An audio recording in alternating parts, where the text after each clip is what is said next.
À la une journée pour débattre autour de la répartition des fonds du pacte d'avenir. Cette promesse du président de la République lors de son voyage en Guyane en 2013.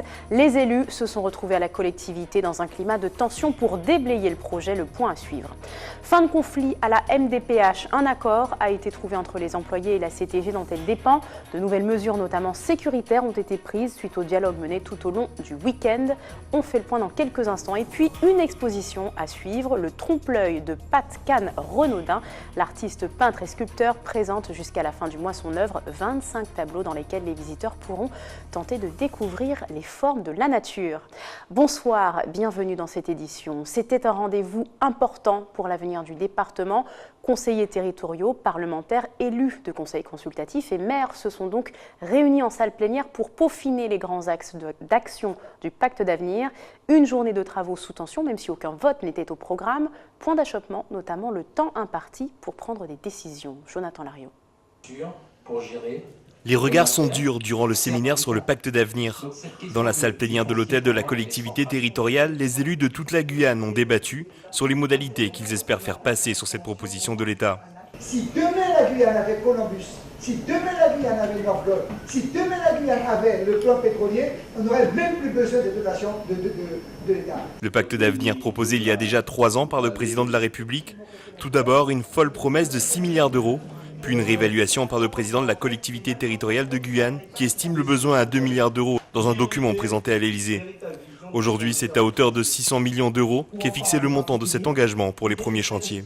Ce n'est pas de ma faute si le président Hollande a tardé ou son gouvernement a tardé. Aujourd'hui, il nous est présenté à la fin du mois d'août. Eh bien, nous avons un mois. Il faut donc accélérer la procédure. Il y va de l'intérêt collectif du territoire. Ce n'est pas mon affaire, c'est l'affaire du pays. Et si nous ratons le coche de la loi des finances, on est reparti, on va dire, jusqu'à 2018, parce que je doute qu'après l'élection de 2017, on puisse avoir une telle opportunité. C'est plus qu'urgent, c'est vital pour le territoire. Mais dans la salle, la colère gronde. Beaucoup ne sont pas d'accord avec ce projet présenté trop à la hâte et se plaignent de la trop grande mainmise de l'État sur la réalité d'un département dont il ne connaît pas les réels besoins. Je vais vous dire que l'ensemble des élus qui est là n'est pas convaincu parce qu'ils l'ont répété à plusieurs reprises, pas seulement moi, des maires, mais aussi des parlementaires. Sommes-nous obligés à chaque fois de nous contenter du minimum qu'on nous donne? C'est peut-être le drame de notre Guyane. On parle aujourd'hui d'un ministère de l'égalité réelle. On n'a pas suffisamment été ambitieux, peut-être qu'on n'a pas été suffisamment courageux pour réclamer effectivement les moyens. Après une réunion avec François Hollande en août dernier, la signature du pacte devrait avoir lieu très prochainement afin de figurer dans la loi des finances de l'État qui quantifie et attribue le budget prévisionnel. Ce qu'il nous faut dans cette affaire-là, au-delà des promesses financières, c'est l'engagement juridique. Nous sommes à moins d'1 an des élections présidentielles, même 7 ou 8 mois. Qui peut savoir si le prochain gouvernement tiendra compte et respectera les engagements, quand bien même qu'ils soient signés aujourd'hui par un gouvernement et un président de la République. Une journée entière de discussion et même si la ratification du pacte n'est pas soumise à un vote, les élus espèrent se faire entendre. Vous l'aurez compris, le pacte d'avenir représente un schéma d'investissement pour le développement de la Guyane avec des fonds dédiés et répartis dans de nombreux secteurs. Souvenez-vous, il avait été annoncé en 2013 par le président de la République, mais plus précisément, quel en est l'objectif? On voit cela avec Stéphanie Puglisi et Caroline Elcide. Le pacte d'avenir est un projet commun entre l'État et la Guyane. Il a été annoncé par le président François Hollande lors de sa venue dans le département en décembre 2013. Ce pacte a pour objectif de permettre à la Guyane de rattraper ses retards et de booster l'économie locale, et ce, selon 4 axes prioritaires. Tout d'abord, l'amélioration des infrastructures à la fois routières, avec notamment le développement des transports en commun ou la remise en état des principales routes de Guyane, mais également l'amélioration des voies maritimes et fluviales, notamment pour les communes de l'intérieur. Autre point majeur, le développement économique du département avec des projets en faveur de l'emploi des Guyanais. Pour cela, il est nécessaire de développer l'agriculture guyanaise, le secteur de la pêche ou encore l'activité touristique. La jeunesse est également un axe prioritaire dans ce pacte d'avenir. Avec une population de plus en plus jeune, la construction de structures scolaires est nécessaire pour lutter contre le décrochage, pour offrir une meilleure qualité d'accueil aux jeunes des communes isolées, mais aussi pour aider à l'insertion professionnelle des adultes. Enfin, la sécurité des Guyanais est également un point important en raison notamment de la situation géographique spécifique de la Guyane. L'objectif étant de renforcer le contrôle aux frontières, mais également lutter contre la pêche illégale pour préserver les richesses du département. Le pacte d'avenir devrait permettre la mise en place de tous ces projets sur une période de 10 à 15 ans. D'abord chiffré à 4 milliards d'euros, ce pacte a été revu à la baisse. Selon le plan d'investissement fait par la Guyane, 2 milliards d'euros seraient nécessaires pour financer ce projet ambitieux, avec environ 800 millions d'euros pour les infrastructures, 700 millions pour les établissements scolaires ou encore 130 millions pour l'énergie. Mais après plusieurs promesses non tenues et des rendez-vous reportés, le gouvernement devrait verser une première tranche de seulement 600 millions pour le mois de septembre. Et nous vous le disions, cette rencontre des élus guyanais autour du pacte d'avenir s'est donc déroulée dans un climat électrique et pour cause, un sentiment d'abandon par le gouvernement vis-à-vis des enjeux guyanais planait dans l'auditoire. Le sénateur Antoine Karam dénonce des décisions prises au mépris des réels besoins du département. Nous l'écoutons au micro de Jonathan Lariot. Nous sommes dans une situation, alors je vais peut-être choquer, nous sommes à beaucoup d'égards dans une situation un peu encore coloniale. C'est Paris le centre, nous sommes la périphérie. Alors il y a des concertations, il faut le dire, il n'y a pas de problème. Mais la décision, alors on vous met toujours en avant Bercy. Alors Bercy, c'est le ministère des Finances. On a parfois l'impression que Bercy est pratiquement au-dessus de Matignon et même de l'Élysée. Alors voilà, donc dès que Bercy dit il n'y a pas d'argent, il n'y a pas de crédit, nous n'avons pas les moyens, on nous ferme la porte. Moi je pense qu'il faut arrêter de penser comme ça, parce que de toute façon nous serons tous rattrapés par les besoins, les impatiences, les attentes et les revendications, souvent qui retrouvent la rue, ces revendications que je répète qui retrouvent la rue. Alors plutôt que d'éviter une nouvelle crise majeure pour la Guyane, autant que l'intelligence politique l'emporte et que nous puissions signer un document qui permette à la Guyane de relancer un processus qui n'est pas un processus pour l'avenir, c'est un processus de rattrapage, tout le monde l'a dit encore aujourd'hui. Et pour en parler, nous recevons ce soir le porte-parole de l'opposition au sein de la CTG, Gauthier Hort, bonsoir. Bonsoir. Merci d'avoir accepté notre invitation. Alors on l'a vu, la tâche n'a pas été mince aujourd'hui pour les élus guyanais, tous réunis autour de ce fameux pacte d'avenir. Première chose, dites-nous, on se base donc sur une annonce du président de la République en 2013.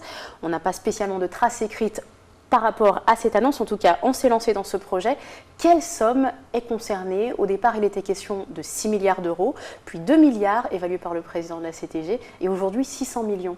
Alors, qu'est-ce qui est vraiment concerné? Au final, pour tout vous dire, personne ne sait, ni même le président de la CTG, personne ne sait de quelle enveloppe il s'agit. Dans les 2 milliards qui ont été proposés par l'État, en fait plus de 80% concernent des enveloppes qui sont déjà actées dans le contrat de plan État-région ou dans d'autres documents. C'est-à-dire que l'État a fait la somme de sommes qui sont déjà programmées et les a ficelées dans un pacte d'avenir.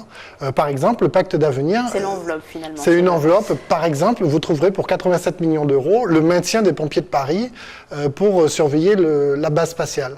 Et 87 millions d'euros, c'est le pacte d'avenir, ça va développer la Guyane.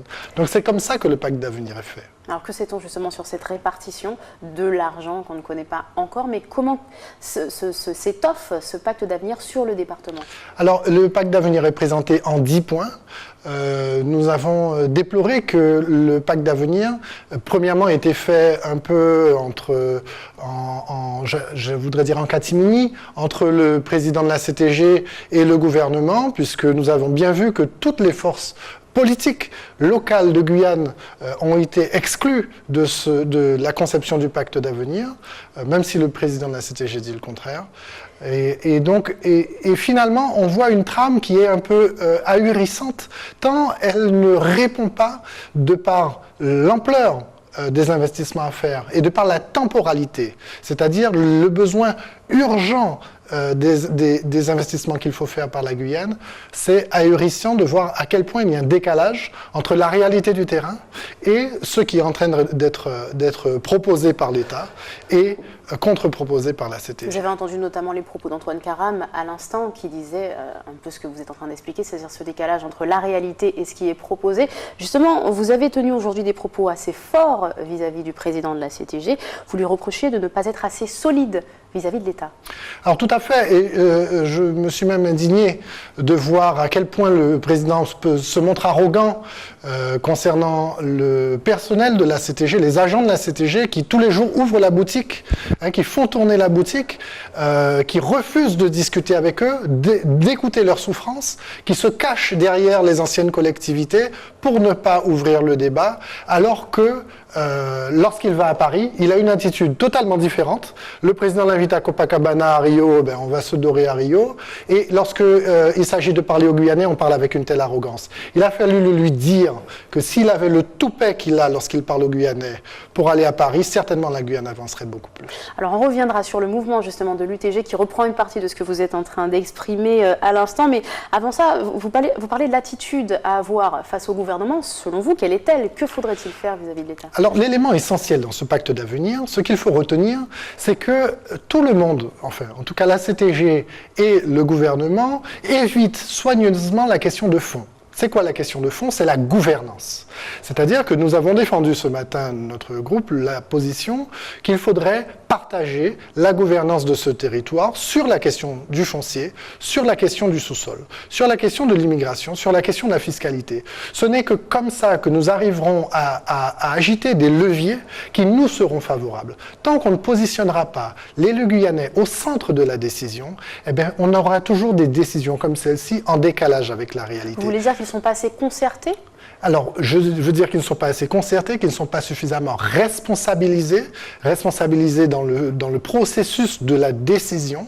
Et ce que nous déplorons, c'est que le président de la CTG, encore une fois, rempli d'arrogance lorsqu'il s'agit de Guyanais, n'a pas le courage de frapper du poing sur la table à Paris pour dire « ça suffit, la machine n'est pas viable ». Il faut apporter des recettes à la collectivité pour que la collectivité soit viable. Et tout simplement pour ça, il faut redéfinir une gouvernance. Il faut que la CTG, que le politique guyanais ait son mot à dire sur le foncier. Il faut que ce soit la CTG qui gère le foncier de Guyane. Il faut que ce soit les élus de Guyane qui gèrent le sous-sol de Guyane. Il faut que ce soit les élus qui gèrent la fiscalité. Pour revenir sur le séminaire, il a été perturbé ce matin par la grève de l'UTG qui se poursuit depuis déjà 5 jours. Les grévistes ont profité de l'occasion pour faire entendre leurs revendications. Ils étaient une vingtaine à s'introduire en salle plénière pour interpeller le président de la CTG. On rappelle qu'ils protestent notamment contre l'organisation de l'organisme jugé partial, notamment entre les anciens agents des ex-conseils généraux et ex-conseils régional. Que pensez-vous de ces revendications aujourd'hui ? Alors, ils étaient bien plus d'une vingtaine dans la salle. Et je pense qu'ils ont totalement raison et je les ai trouvés très corrects dans leur façon de s'exprimer parce que tout simplement, ils expriment leur souffrance. Et vous savez, le pire, c'est lorsque vous exprimez une souffrance et qu'en face, vous avez en face de vous quelqu'un qui ne veut pas vous entendre. Le président de la CTG... Il a fait des propositions quand même, Rodolphe Alexandre. Par médias interposés. Il a dit qu'il a fait des propositions par médias interposés. Il a refusé de négocier avec les syndicats en prétextant qu'il y avait des barricades, alors que vous voyez bien que tout le monde rentre à la CTG. Ce matin, justement, le séminaire s'est tenu. Tout le monde peut rentrer à la CTG. Les prétextes que le président prend pour ne pas entamer des négociations entre simplement dans sa stratégie pour se victimiser, tout mettre sur l'ancien conseil général et finalement ne pas assumer ses responsabilités. Parce que c'est ce que nous lui avons rappelé, il est président de la CTG, c'est à lui d'assumer, et il est temps qu'il assume. Finalement, très rapidement, en tout cas si c'est possible, on a l'impression que les choses n'avancent pas à la CTG, que les conflits restent prédominants même quand il n'y a pas grève, surtout sur la question des ex-conseils régional et général. Qu'est-ce qu'il faut faire aujourd'hui pour que la CTG avance pour la Guyane? Alors, je vais vous dire premièrement, effectivement, dites-vous bien que la CTG n'avance pas. Ça fait 3 mois qu'il n'y a pas eu d'assemblée plénière à la CTG. Nous sommes dans l'année de création. Vous savez à quel point c'est difficile. Eh bien, le président a passé 3 mois sans réunir les élus. Il faut bien que tout le monde soit conscient que la CTG n'est pas en ordre de marche. L'autre chose, c'est que la CTG aujourd'hui n'est pas viable. Elle a besoin de recettes qu'elle n'a pas. Pour avoir des recettes, il faut mettre sur la table la question de la gouvernance. Le président n'en a pas le courage. Autre chose, j'ai posé 2 questions. Très rapidement. Une question il y a 3 mois, lors de l'année plénière, une question ici. Combien sur le CPER est engagé ? Il n'a pas su me répondre à cette question. Il n'a pas non plus su me répondre comment il financera le reste du plan pluriannuel d'investissement. Qui veut dire qu'aujourd'hui, il faut comprendre que financièrement, la CTG est bloquée. Il faut comprendre que la CTG n'a pas de trésorerie, n'a pas les moyens et que rien ne fonctionne. Vous voyez bien à quel point la commande publique est bloquée en ce moment.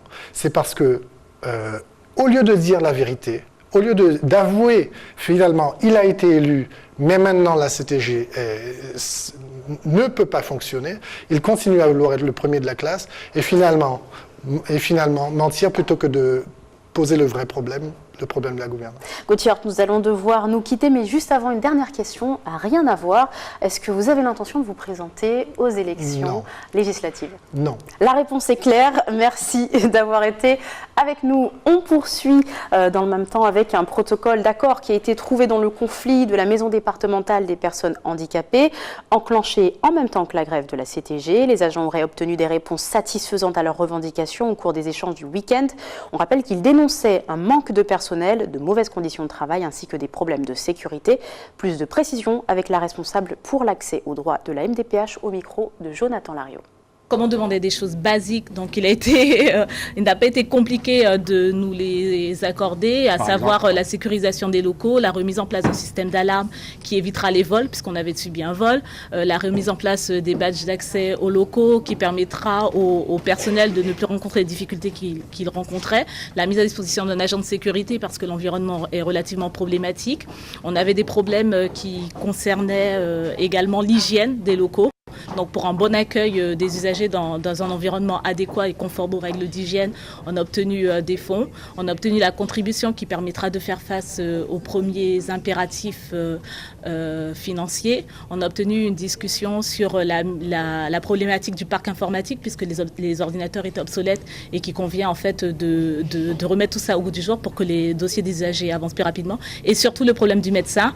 Il y a eu l'engagement du président pour qu'il nous mette en vacation un médecin pour les dossiers urgents et les cartes de stationnement et un médecin dans les plus brefs délais pour l'évaluation des dossiers adultes.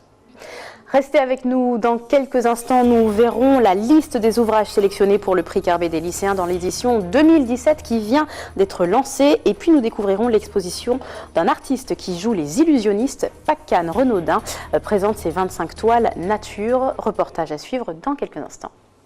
Mais avant cela, un dernier point sur l'actualité sociale avec les employés du foyer Galmo pour les personnes âgées en débrayage ce matin pour dénoncer le comportement d'une de leurs collègues.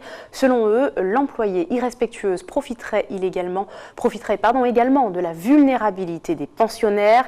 Elle aurait d'autre part proféré des menaces à l'encontre de l'un d'entre eux vendredi dernier, des comportements qui durent depuis plusieurs années. On écoute les témoins de la scène au micro d'Ayodele Germa.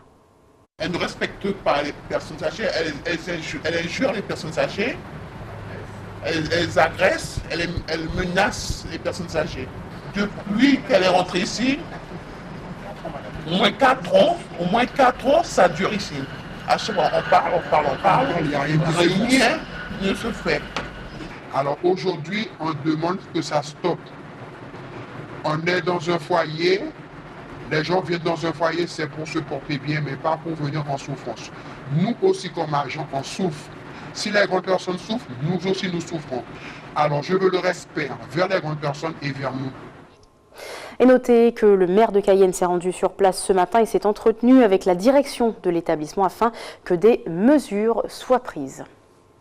Lundi dernier était synonyme de rentrée générale partout en France, mais en Martinique, les regards étaient particulièrement tournés vers la cité scolaire de la Pointe des Nègres, où ce matin, 5000 élèves et enseignants étaient attendus pour leur grande rentrée. Ainsi, les traditionnels embouteillages monumentaux et leur lot de complications étaient attendus, mais au final, les dispositifs de la rentrée ont plutôt bien fonctionné. Sabrina Doré et Michelet François. 7 h du matin, et c'est en toute sérénité que les élèves du lycée Bellevue font leur rentrée. Contrairement aux craintes, l'accès à leur établissement est resté fluide. Ils commencent leur cours une demi-heure avant les élèves du lycée Schellcher, ce qui a évité le grand rush. Je pense que c'est une bonne chose, parce qu'au niveau des agressions, je pense que c'est une bonne chose. Ça fonctionne, hein. Si, c'est impeccable. Mais bon, c'est la routine et l'embouteillage. Pour l'instant, ça va. Un peu plus de bouchons que d'habitude, mais ça va.